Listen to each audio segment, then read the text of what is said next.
For those who couldn't see, I was just jumping up and down and being ridiculous. And you missed it. So I am really excited and honored to introduce our panelists today. Before that, I'd like to mention that evaluations are being handed out. And it's very, very important in nonprofit organizations to complete the evaluations. It's kind of annoying, and I understand that, but it's really helpful for grants, and we take that data and you're able to apply it to grants and raising money, and so evaluations become vital in nonprofit land. So please take them seriously. It's being part of the solution. So we really need your help in every session today and tomorrow and for the rest of your life. So I hope everybody had a good rest. I want to tell you that NOAA is absolutely extremely lucky to have the panelists and the researchers and the scientists involved in medicine. And I kind of giggle because if we were in like the regular world and not in our own universe space today, it would be like Brad Pitt is here. It would be like, some might think it's Dr. Adams, but it's really Brad Pitt. Dr. Brooks is, yep, he's one too. So these are I know more than celebrities. I can't come up with names. These are the celebrities that would have stars on the Walk of Fame. That's how lucky we are.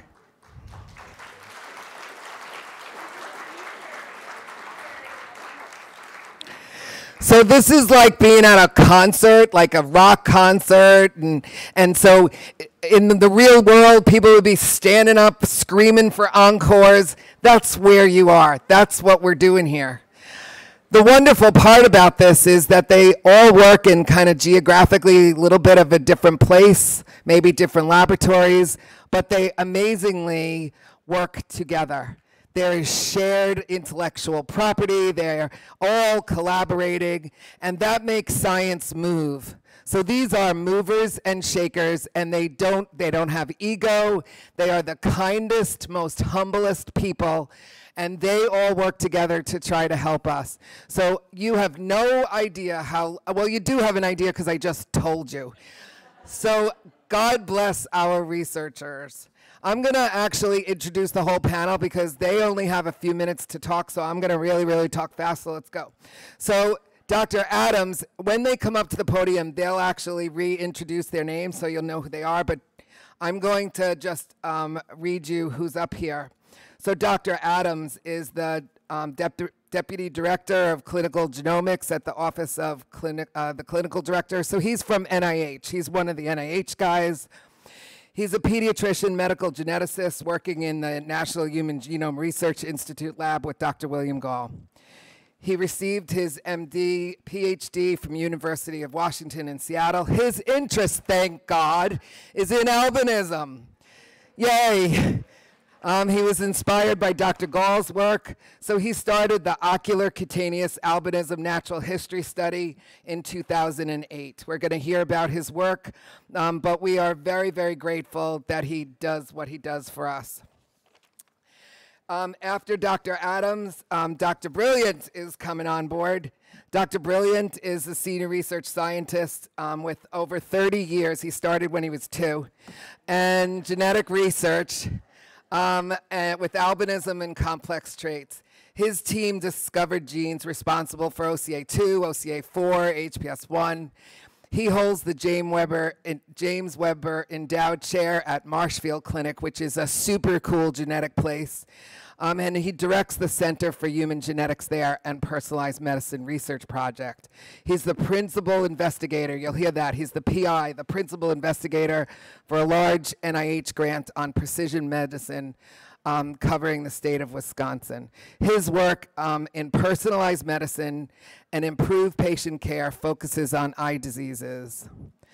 He works very closely with Dr. Brooks and Dr. Summers, and you're going to hear about his work, and we're so grateful that he's here. After Dr. Brilliant, our Dr. Summers is on board. She finished her residency and studies at the University of Minnesota. Her fellowship was of pediatric ophthalmology, was done in DC. Dr. Summers joined the faculty where she was the director of pediatric ophthalmology service, and she has devoted 33 years to research. She started when she was young too, and research to albinism, and she is a professor emeritus and the Carl Whitcop Award winner of last night.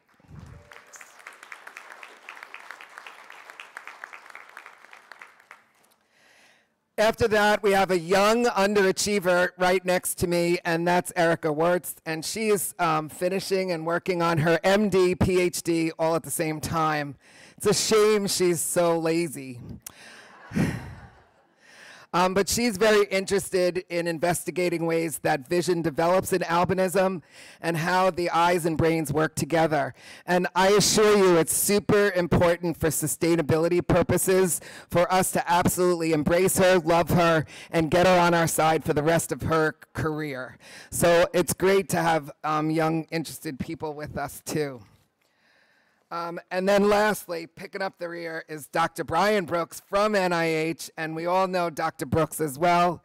He received his MD, PhD from UPenn and completed ophthalmology training at the University of Michigan. He's a board certified in ophthalmology and clinical genetics, and he studies the genetics of developmental eye diseases, particularly those that affect children, like albinism. He currently serves as the chief of ophthalmics, genetic and visual function branch of the National Eye Institute. He has won several awards, including the Presidential Early Career Award for Science and Engineering, which is the nation's highest award for young investigators, and the Carl Cameras Translational Medicine Award. He was recently inducted into the American Society for Clinical Investigation. So it is amazing that we have them here. They don't have a lot of time to talk, so I'm going to get out of the way. And we appreciate their attention to albinism. Go.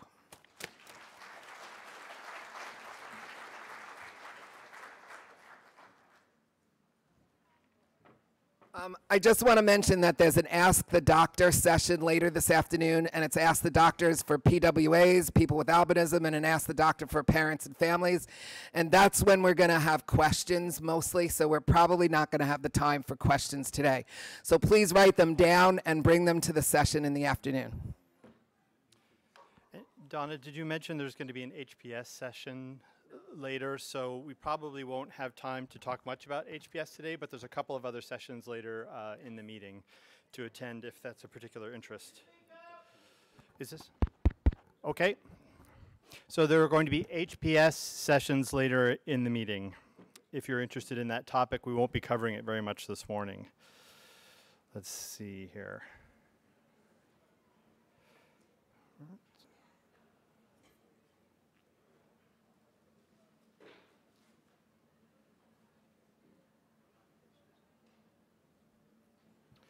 Interesting.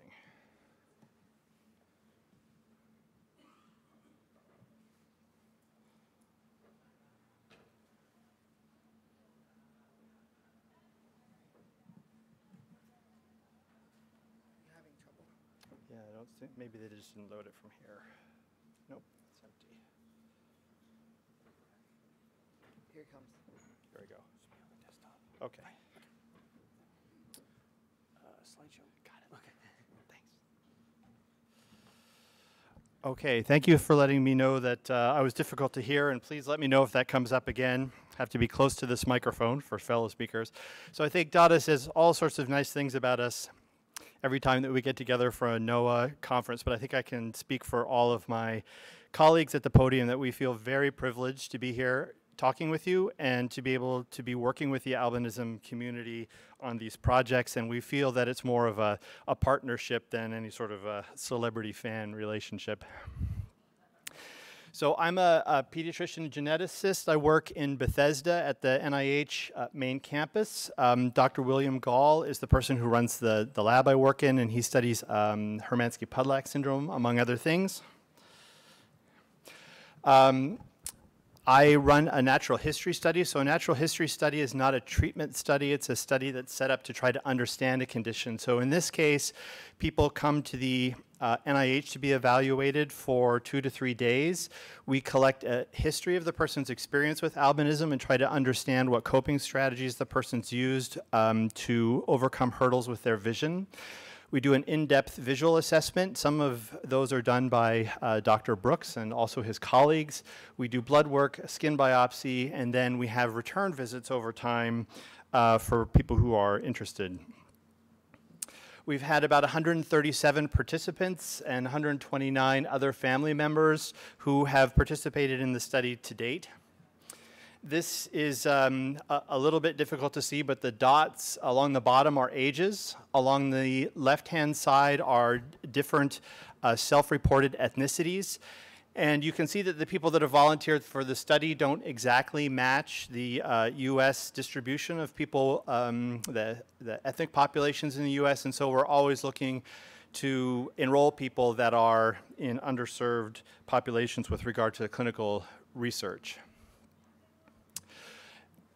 After a person is seen, we sequence their DNA to see if we can't find gene changes that are known to cause albinism or new changes. We collate people's stories so that we can try to understand what is in common that we can return back to the albinism community, lessons learned sort of thing. And we do cell-based studies to understand the biology of albinism and support future treatment studies. And actually, you'll hear about one of those at the end of our session today. Right now, we're writing up data from the first 10 years of the study. We're gathering resources to resequence the entire group of participants because the field has evolved quite a bit over that last 10 years. We're continuing to work with the cells that we've obtained from the skin biopsies. We are enrolling people if you're interested, but we're doing it fairly slowly, mainly because of resources and the fact that now we have a fairly large cohort of people to see on a periodic basis. And we also are very interested in establishing collaborations regarding possible treatments for vision. I'm just going to give a couple of examples of things that we're looking at in the natural history study. So one hypothesis that we had to do with vitamin D. So vitamin D is an essential nutrient. It's partially activated by exposure to sunlight. And we know that for people with some other medical conditions where sunlight causes problems and people avoid sunlight, vitamin D deficiency happens at a very high level. So we wondered if that was true with albinism. As part of people's protecting themselves from sunlight exposure, are they inadvertently causing vitamin D deficiency at higher rates? So this is a little bit difficult to see. Along the left-hand side is the vitamin D level, and on the bottom is our ages. And I'm going to draw some heavier lines on here so it's easier to read. So the top section is the normal range for vitamin D. Below the top line is an upper deficiency cutoff, so there's some argument in the field as to where vitamin D levels should be optimally. The lower deficiency cutoff is the second line from the top. So in other words, you have vitamin D deficiency if you're below the top line according to some people, and you definitely have it if you're below the second line. And then the line at the very bottom is a severe deficiency cutoff. And if I draw just a rough shape around the vitamin D levels, you'll see that there are quite a few people that are in the lower deficiency cutoff range, meaning that all of those individuals have some degree of vitamin D deficiency. However, vitamin D deficiency happens in the general population quite a bit. And it turns out that this is not significantly different from what you would find if you measured vitamin D in a bunch of people that didn't have albinism. So that's good news in that it's not a particular problem in albinism, but of course, it's still important for people to think about vitamin D and consider taking vitamin D supplementation which is a general recommendation in medicine. So we're still analyzing this data, but it's an example of some of the work that we're doing in the study. We know that there's a large variation in albinism as well. So some people make very little or no pigment, and some people make enough pigment that it's actually difficult for us to know whether they have albinism. And there are some people in our natural history study where even including all of the measurements we can make, it still is difficult to answer. One of the things that we've confirmed with our own study is something that had been observed earlier, and that is the more pigment that a person with albinism makes, the less likely we are to give them a conclusive diagnosis. So if a person makes no pigment whatsoever, then we have more than a 90% chance of being able to do gene testing and confirm that the genetic origin of that person's albinism. And you'll hear more about the genetics of albinism later, and in particular, there's both an introductory and I'm excited to hear an advanced session on albinism later in the conference if you're interested in that topic. However, if you make quite a bit of pigment and somebody looking at you wouldn't necessarily know that you had a different level of pigmentation from your family members, then the likelihood of us finding a diagnosis can be as low as 50%. So most types of albinism are recessive, meaning that each of us have 2 copies of every gene, one from our mother, one from our father. And typically a person with albinism would have gotten a change from the gene they got from their mother and a change from the gene they got from their father. That's the usual pattern, although there are some exceptions. So if we divide up the people or a subgroup of people that have albinism in our study, along the left-hand side where it says pigment, you can see that the top row are people that essentially from our exam don't make any pigment whatsoever. The second line down is people who make a little bit of pigment, and the third line down are people who make some pigment but still are a little bit lighter than their family members as best we can tell. The columns going from left to right are how confident we are in being able to figure out what the genetics of that person's albinism is. So for instance, in the top row, if a person makes no pigment, 22 out of the total 24 people in that group, we could assign a clear genetic diagnosis. If you look on the bottom row, where people make some pigment, only 9 out of 16 of those individuals, we were able to make a confident genetics diagnosis. And so again, this is observed before, but is shown again in our study. And why might this be? Well, we've been saying for years it might be new genes, and in fact there have been a couple of new genes and places in the genome that we think cause albinism, but they're pretty rare. You're going to hear a little bit more from Dr. Brilliant later about the fact that what we're thinking about now is the contribution of multiple genes to a person's final pigmentation. And in fact, new models of pigmentation suggest that pH regulation is very important in being able to make pigment. Some of the genes that are associated with albinism may be associated because they help control and maintain pH.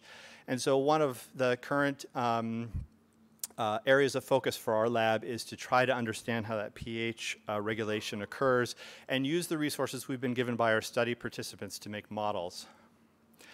So for future projects, again, I mentioned we're going to try to redo sequencing for the whole group so we can look at some of the new discovered genes. We want to develop reliable laboratory procedures to characterize this pH regulation I mentioned inside pigment-forming cells, continue to work with families with unusual or inconclusive DNA results, and also support and pursue treatment studies. So if you have any interest in this natural history study, and I'm always happy to answer questions even if you're not particularly interested in the study for yourself, my address is david.adams@nih.gov. The NOAA offices have my contact information, and please be persistent. Email these days is so cluttered that it can be easy to miss things, and I don't do that intentionally. So please be aggressive if you want to talk with me. I'd be happy to talk with you. Thank you.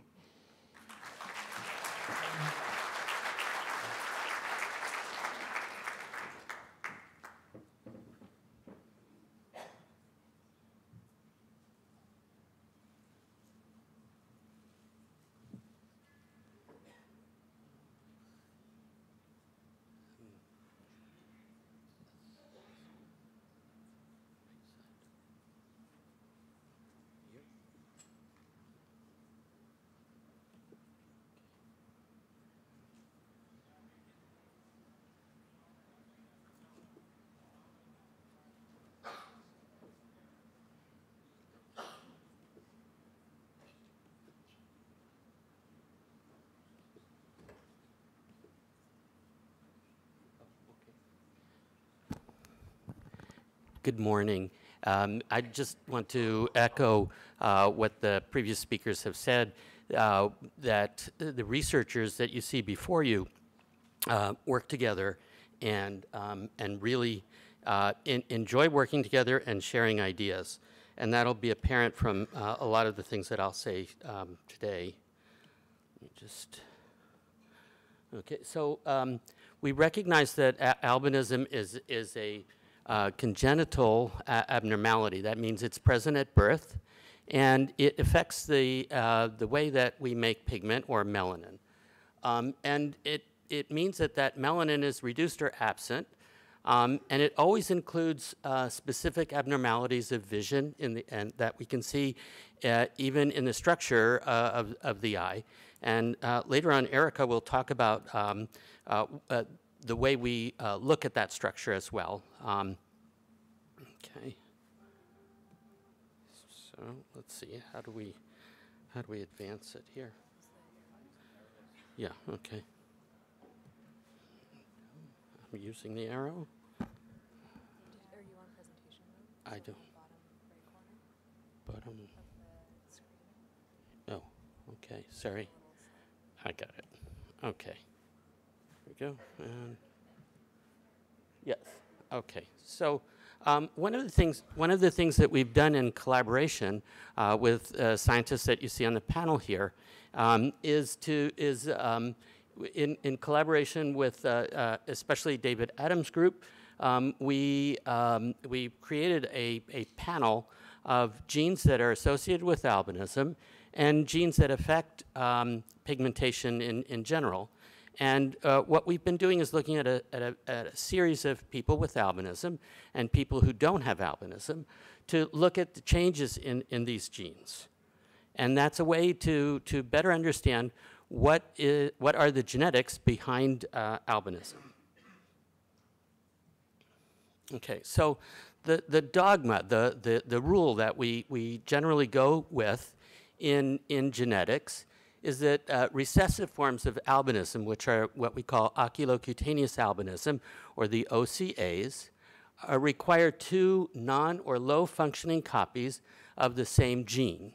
And as you saw from Dr. Adams' presentation, there are cases when we only find a change in one of those copies of the gene.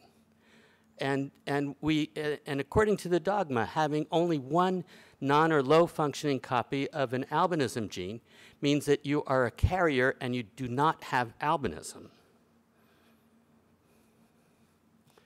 And the other point that Dr. Adams also made in terms of the variability in the presentation of albinism is that what we see is that people with albinism come in different colors, right?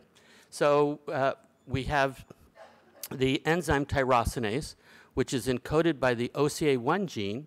When that enzyme is completely inactive, that is, both copies, paternal and maternal copies, are non-functioning.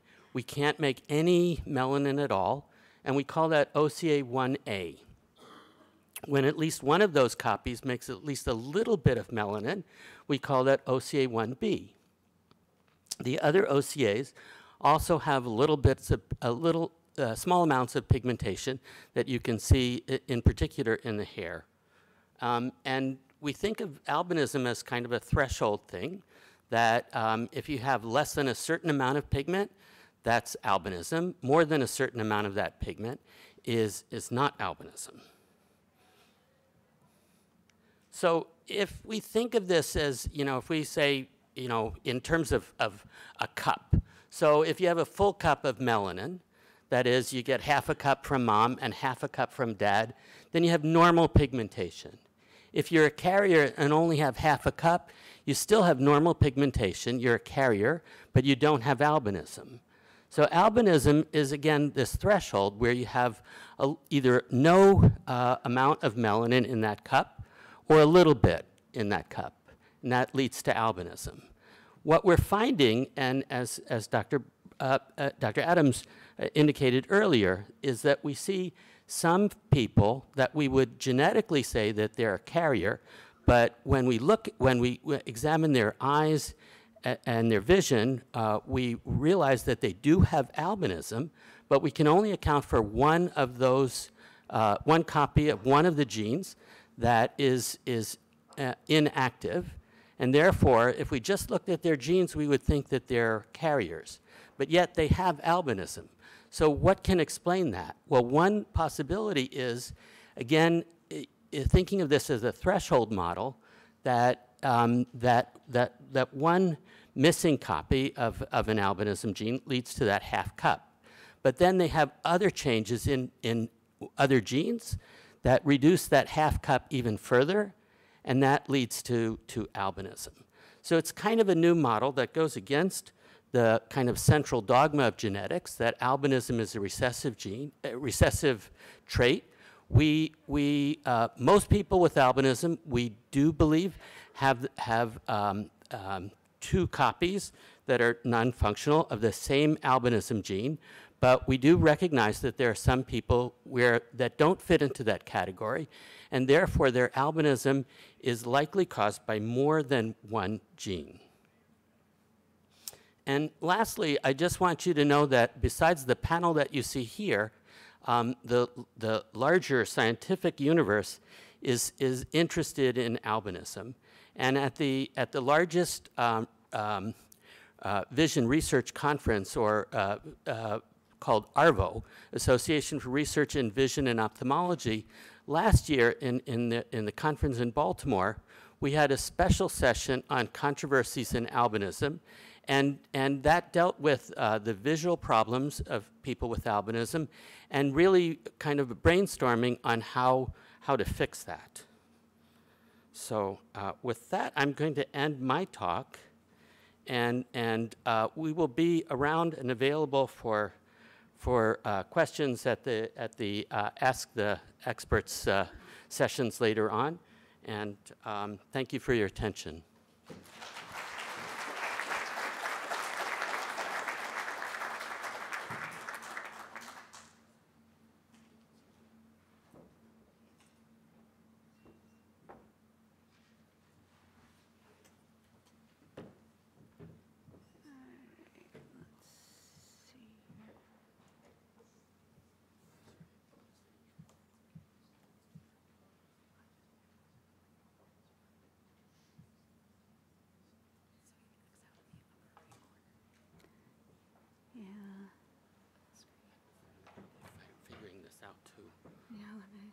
Let's try.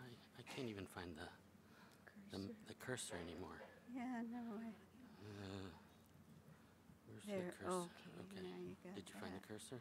Nope.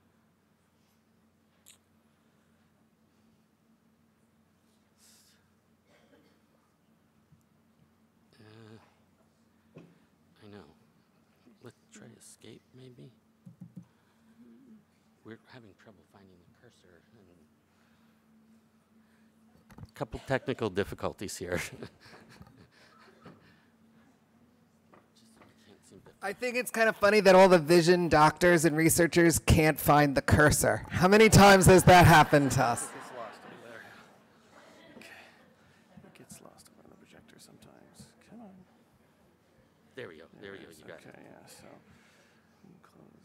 And then yours is which one? Summers.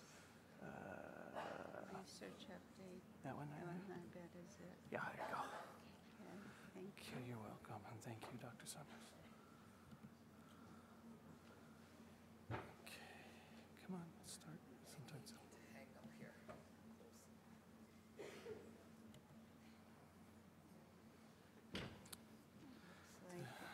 It looks like it's going. Yeah, the presenter view should be on too. That one there. Some slideshow. It's not? Yeah. So can That's use okay. the arrow keys right Yeah. there? Okay. Sure. Stay close. All righty. Thanks for the invitation to present again at this meeting, and also I appreciate our nice standing only room crowd here, but it would be nice if we had some more seats maybe next year, since we have such a good attendance. I would like to present 3 studies briefly. This particular one has already been accepted for publication, and the other 2 are ready to submit. This particular one talked about visual development in albinism in the 2nd decade of life. We really wanted to know the change in vision in the 2nd decade of life. And you may wonder why we wanted to know that, and I'll go into that in a little bit in discussion. This was a longitudinal study where we said we wanted to take individuals who had their vision measured at 2 points in time, one at age 10 to 13 years and another at age 17 to 20 years. So we went through the charts and found 41 patients who met that criteria. We found that 98% had stable or improved vision during that time period. Actually, 80% had improved vision, which I felt was surprising. I didn't expect that many to have improved vision in the 2nd decade of life, so that was interesting.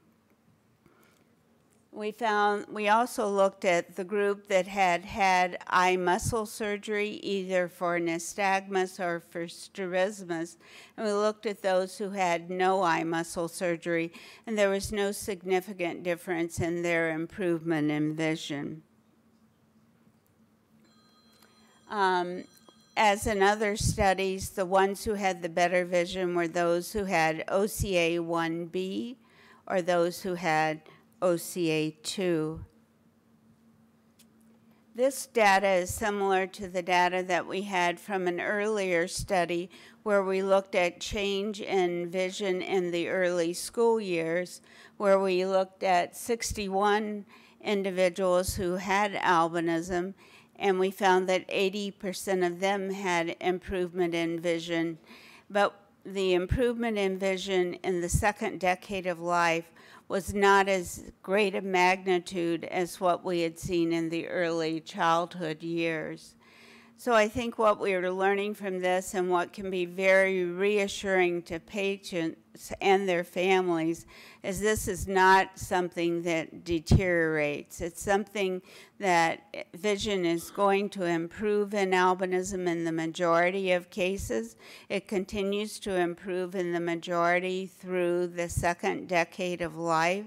And I think for young families to hear this, it can be very encouraging. We do have other disorders that have nystagmus where vision actually gets worse over time. So I always like to focus on my patients with albinism where I know things are actually going to get better. Okay, the second one I wanted to discuss with you are those patients who had MRIs or CT scans prior to their diagnosis in our clinic. Can I see a show of hands on those who either had themselves or had a child who had an MRI or CT prior to diagnosis? Okay, we have a few hands in the audience. Well, we reviewed our 552 charts of persons with albinism since 1985 when I started.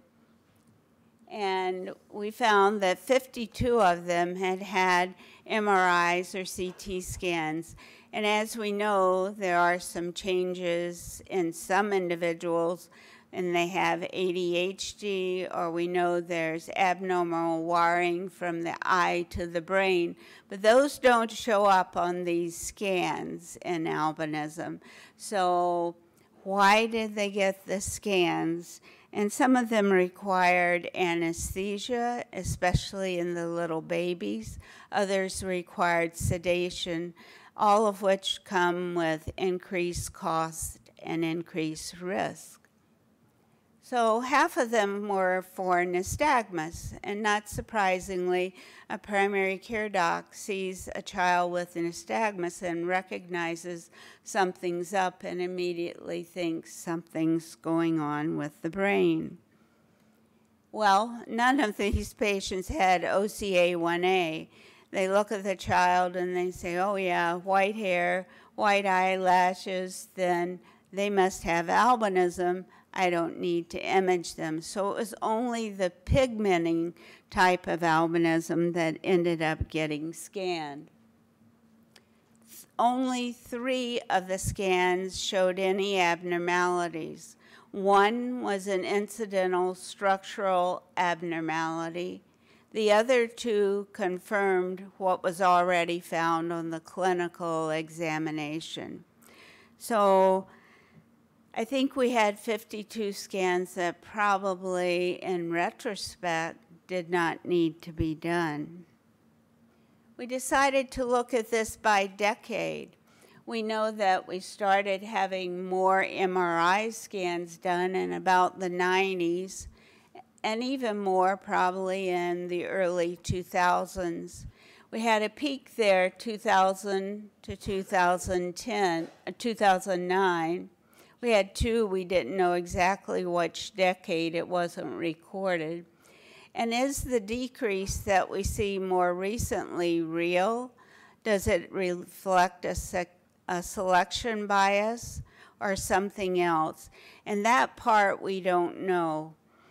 I'm hoping that it reflects the fact that our primary care providers are learning that they need to refer for an eye exam instead of jumping into getting a scan. And that would be better use of our healthcare dollars and actually be safer for the child as well. So I think we need to all continue to encourage primary care doctors to go for an eye exam before imaging the child.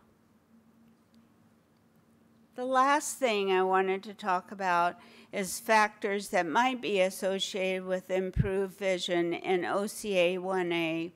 We know that these are individuals who don't make any pigment, who have the white hair, white eyelashes, and milky white skin for their entire lives.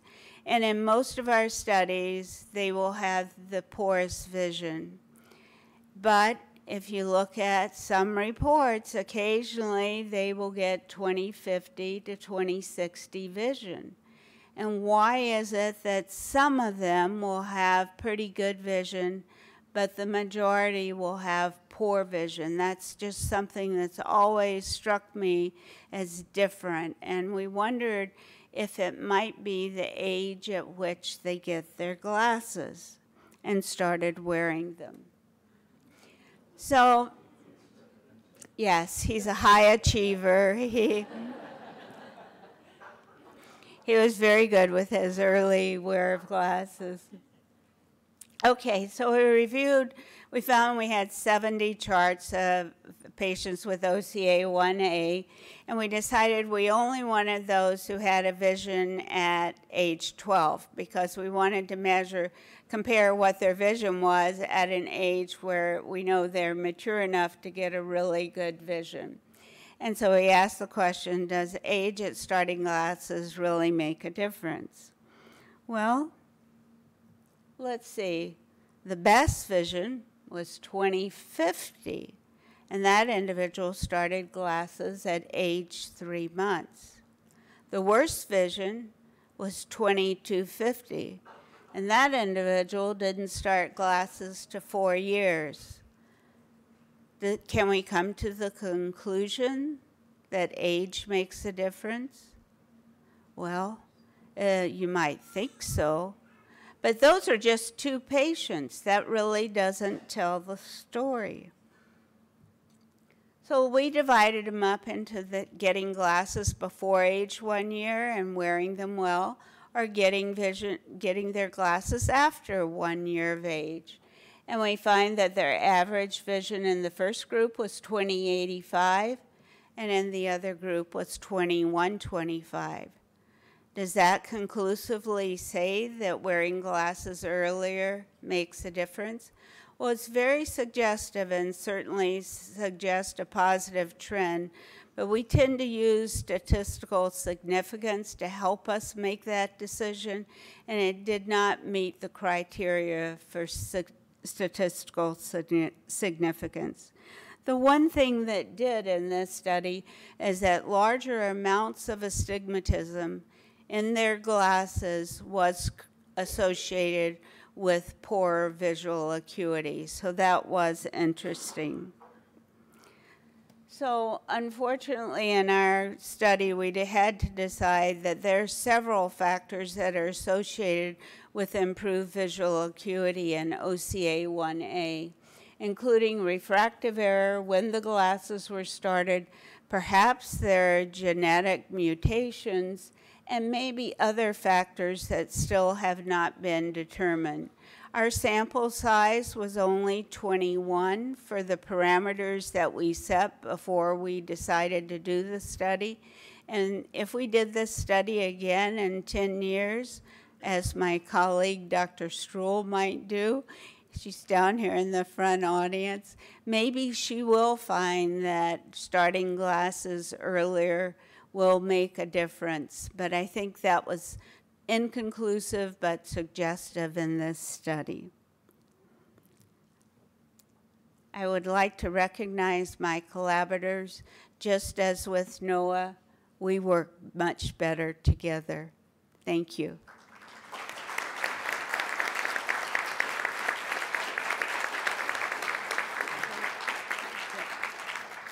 Brian, are you up next? You're up next, Erica. Okay. I don't know. Do you know how to use this? Okay. Yeah.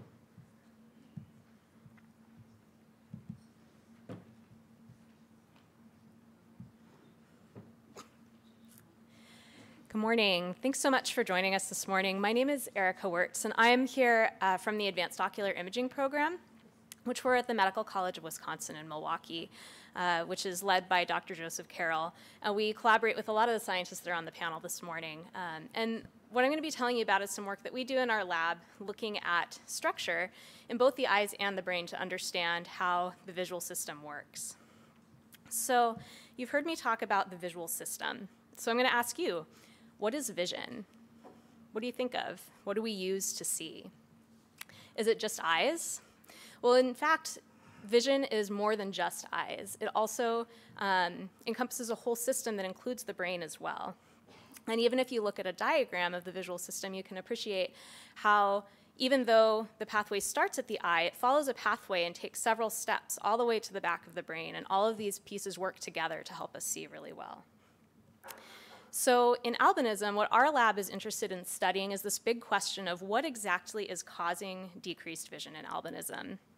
And we're working off of the idea that structure enables function. So possibly by studying the structures in the visual system, that we can use that as an indication of how well the whole system is functioning to enable vision. So the thing that we look at most often is retinal structure, which the retina is just the back part of your eye. And if you were to look straight into somebody's eye and blow up what you see into a bigger picture, it might look something like this, where in the center of this image, you see this darker area, and this is someone without albinism. The center area is called the fovea. This is the center of the retina where you have your best vision. All these dark lines around the edges are all blood vessels. And then this light spot over here, that's the optic nerve, where nerves are going back, bringing all the signals back to the brain. I want you to think of this image as the top of a birthday cake. So this is like looking at the top where it says happy birthday.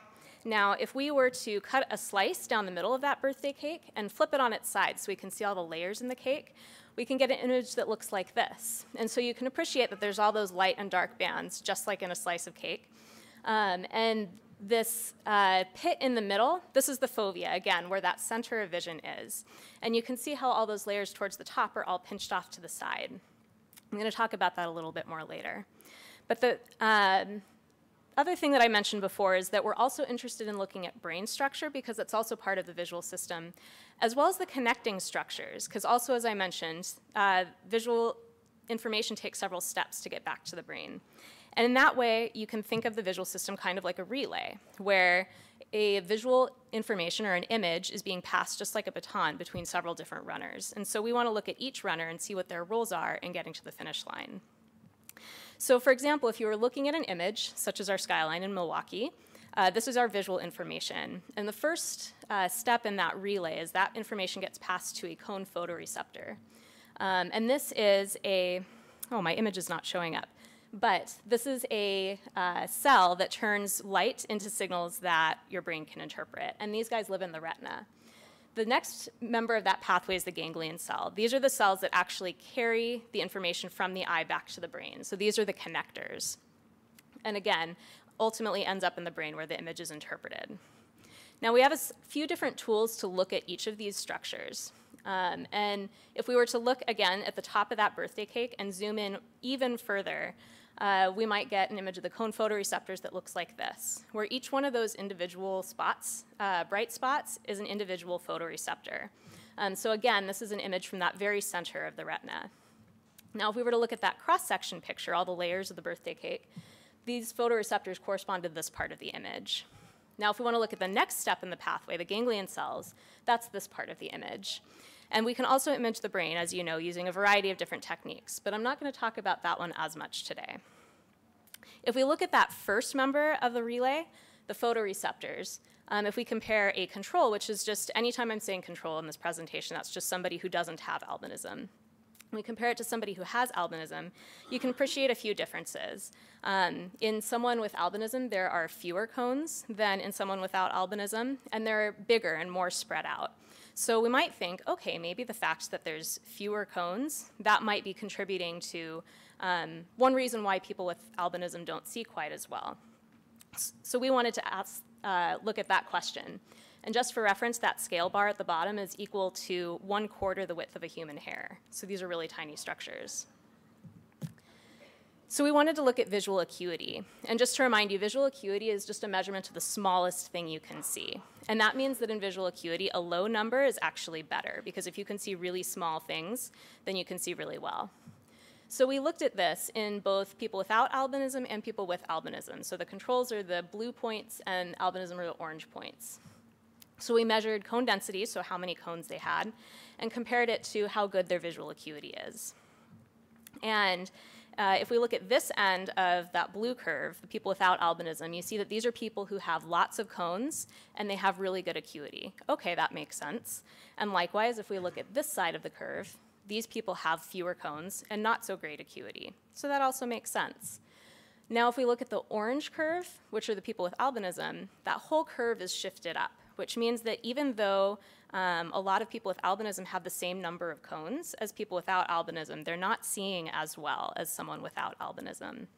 So this indicates that there's probably more to the story than just cones. Likewise, if you compare this person with albinism to this person with albinism, you can see that they have about the same number of cones, but their visual acuity is very different. So again, this is more evidence to tell us, okay, this isn't just about the cones, that maybe there's another step, another runner in that visual relay that's also playing a role. So to answer this question, we wanted to look at the ganglion cell layer, which, just to remind you, in these kinds of images is this orange region. And right away, when you are comparing someone without albinism, the control, to someone with albinism, you can already see that in someone without albinism, that ganglion cell layer is pinched away from the center and kind of pushed off to the sides, whereas that doesn't happen as clearly in someone with albinism. So the first thing we wanted to do is just measure the thickness of this layer. Again, this is just, all of the points on this curve are different places in that image of the ganglion cell layer, so it corresponds to going across that image. Now you can already see that in people without albinism, that blue curve, that the ganglion cell layer is really thin at the center, but then it gets really thick off to the sides. Whereas in people with albinism, the ganglion cell layer is much thicker in the center, but it's thinner on the sides. The other thing I want to point out in this curve is how in albinism, in that orange curve, that one side of the image, the right side of the image, looks like it gets a lot thicker than the left side of the image. So we wanted to look at this a little bit deeper to see if this is a real difference. So first we just looked at the size of this layer. How much area is there? So that means we're just measuring all of that whole layer in this image. And we wanted to see if there's a difference between people with and without albinism. And we found that there's not a difference, that the layer is about the same size. So next we wanted to look at the shape. Is because remember how one side was thicker than the other side. We wanted to see, is the one side of the image actually bigger than the other side of the image? And we found that in albinism, there's a bigger difference between those two halves that there is in people without albinism. So this means that it's not that there's more or less ganglion cell layer in albinism, it's just shaped differently or arranged differently around the retina. So what does this tell us about albinism? Why is this important? The first thing is that we can see that albinism is actually leading to some changes in the cells that are connecting the eyes back to the brain, those ganglion cells. And so we're working on exploring this further and writing up some of the things that I've shown you today. And we also think that these changes in the ganglion cells as well might be impacting visual function and could be part of that story of why people with albinism don't see as well. For the future, this is important because it shows how understanding the structure of the visual system, it teaches us how the visual system works. So it shows us which runners in that relay are more or less important or play different roles, not just in albinism, but also in normal vision.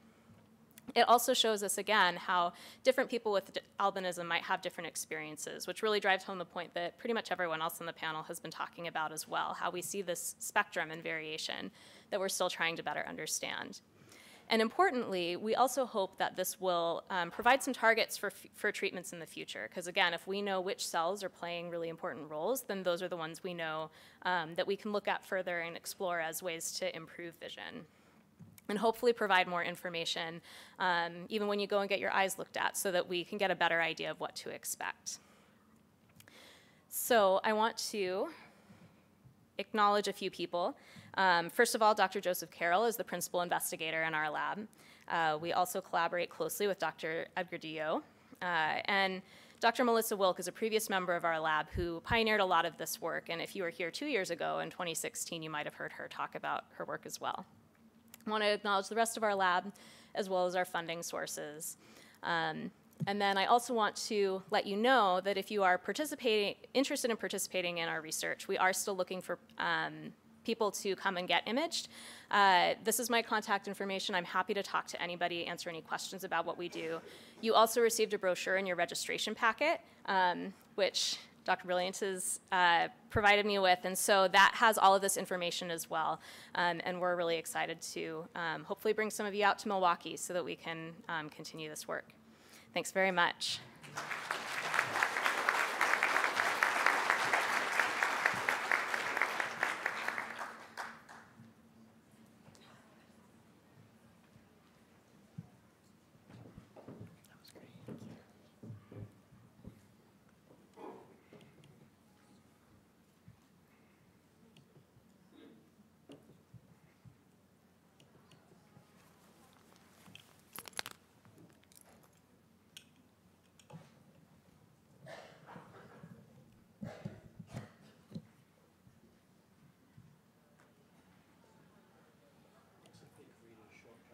Yeah, instead of copying it, we'll run it off here. There we go.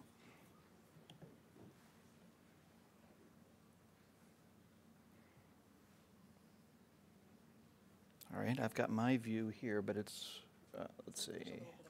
There we go. Okay. I'm Brian Brooks. I work with many of the folks that are here, and on this project, especially Dr. David Adams. I'm going to talk a little bit about a small clinical trial that we just recently completed using a molecule called nitisinone. First, I should say that I think it's the goal of all of us sitting up here that one day albinism can be a treatable disease, right? We ultimately want to improve vision and maybe as a secondary goal, decrease UV-associated skin damage in folks with albinism. So is this realistic? Well, possibly, but we would most likely have to catch that sometime during development. Probably the earlier the better. Skin, however, we might be able to do something about for a longer period of time. As Dr. Wirtz nicely introduced, the area of our retina that gives us our good visual acuity is called the fovea, and it's highly specialized. The important thing to know about the fovea is that it is not completely formed at birth in anybody. It normally continues to develop for at least a couple of years afterwards. So my pipe dream, I think the pipe dream of everyone sitting up here, would be that one day we would be able to identify babies, perhaps through newborn screening, as having albinism, that we would confirm that diagnosis, and we would be able to exact some kind of treatment. And because this is a developmental thing, it could be just for a short period of time, or a relatively short period of time. Now, we had published several years ago in a mouse model of one form of albinism, namely OCA1B, that if we gave a drug, an oral drug called nitisinone, we could improve the hair or the fur and eye pigmentation in these mice. Now, this is an already FDA-approved drug. It's used in kids with a rare metabolic disorder. What would happen if we were to give that to patients? Well, we wanted to conduct a pilot study. Pilot studies are designed to, one, to see whether you have any signal that might be worth exploring, not really to find statistically significant differences, and also to help you as a researcher wrap your head around what it is that you don't know yet about how you want to design a trial. So that's the purpose of this. We started with 5 adult patients. The overall experimental scheme is pretty simple. We established a baseline over several measures. Everybody got nitisinone for the course of a year, and we followed them at a regular basis. So we wanted to determine whether human pigmentation would increase in the same way as we saw in the mice. And as I mentioned, to explore what is useful to follow in patients and what's not useful if we want to do it on a larger scale. Because these are adults, we would not anticipate a change in visual acuity to occur. We're following melanin pigment, so we can't use the regular kinds of things that we would want to use as ophthalmologists to follow people with albinism.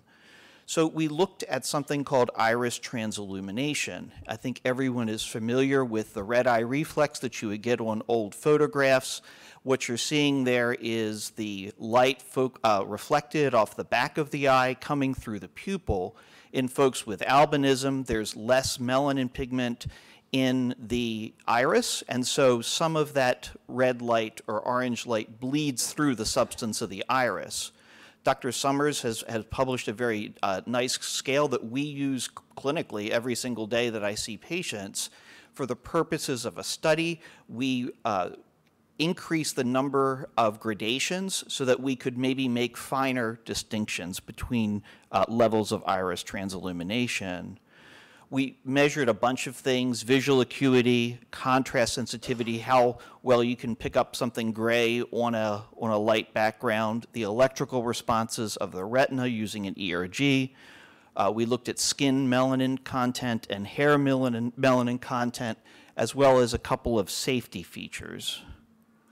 These are the folks that participated. There were 3 women, 2 men, all with molecularly confirmed OCA1B and starting visual acuities ranging as you see. How did it go? Well, the drug was well tolerated, there were no serious adverse events, and everybody completed the study. This is a busy slide showing the composite of the iris transillumination scale as a matter of time. And qualitatively, when you look at this, it might be hard for some folks to see. We don't see major differences, unfortunately, in that iris transillumination. Well, let's be a little bit more quantitative about that. How can we do that? Well, with this grading scale, Dr. Adams and I spent $100 of our own money. We bought a bunch of pizzas for a bunch of hungry students who were willing to come and help us out. We had prepared a presentation of all of the images, kind of mixing them up in various ways, gave them standard ways of grading these, and asked them to grade these, right? So we did that. How did they do? Well, one thing was that these relatively untrained observers, once given some minimal training under controlled circumstances, were able to do this task quite well. The correlation between one person versus another was really good on these particular things, which bodes well for future studies. This, again, it might be a little bit difficult to see. This shows the iris transillumination scores of patients. Two things that I'll point out is that participants 1 and 2 gave us the most variability, and I will comment on that here just in a moment. If we now do some fancy statistics where we take all of those points together and we look to see, do we see a difference? In fact, our qualitative assessment on this particular point is correct. We do not see a statistically significant difference. If anything, the numbers were telling us that iris transillumination became increased with time, which we didn't think was happening, but that's what the trend was. Well, why is that? Well, in retrospect, as I mentioned, we're learning things as we're doing the trial.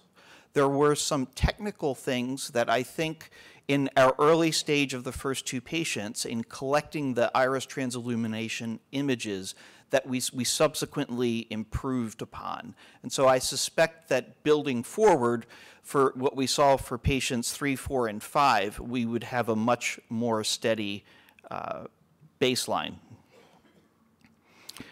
Visual acuity, somewhat surprisingly, we saw a very small increase in the total numbers of letters read at month 12. So when we considered both eyes together, it was about 4.5 letters. Now, this is statistically significant, but it is not clinically significant. Why is it not clinically significant? Because the day-to-day variability, well, this is under very controlled circumstances, the day-to-day variability of folks with albinism, if you test their visual acuity, it's probably greater than this. But I'm pleased that it's at least in that direction. The electroretinogram and our contrast sensitivity, that wasn't particularly helpful in either case, so probably won't need to be done in other studies. Hair pigmentation, overall, we saw a significant increase in hair pigmentation. This was using 2 different methods, a method Dr. Adams uses using light called skin reflectometry. We also collected some hair and did some biochemical measurements in the lab, and that seemed to bear out there as well. At least in some sites, we saw a mild increase in skin melanin pigmentation in the patients. And this varied from patient to patient, but this was the patient who showed the biggest change, and he's agreed to have identifiable images presented, so this is okay. You see him at the right at baseline, and then as he went through the course of the study, he felt that he was able to tan better and that his hair darkened. So nitisinone was safe and well tolerated. There was no decrease in iris transillumination. We really couldn't make a case there. Visual acuity, it improved slightly in a statistically significant but not clinically significant way. Hair and skin pigmentation tended to improve, to darken. And we also, most importantly, learned several important things that for the next time we do a trial on albinism, we'll be able to improve upon. And with that, I'll just thank all of my many collaborators and NOAA for being such a great group and inviting us all to come and speak with you today.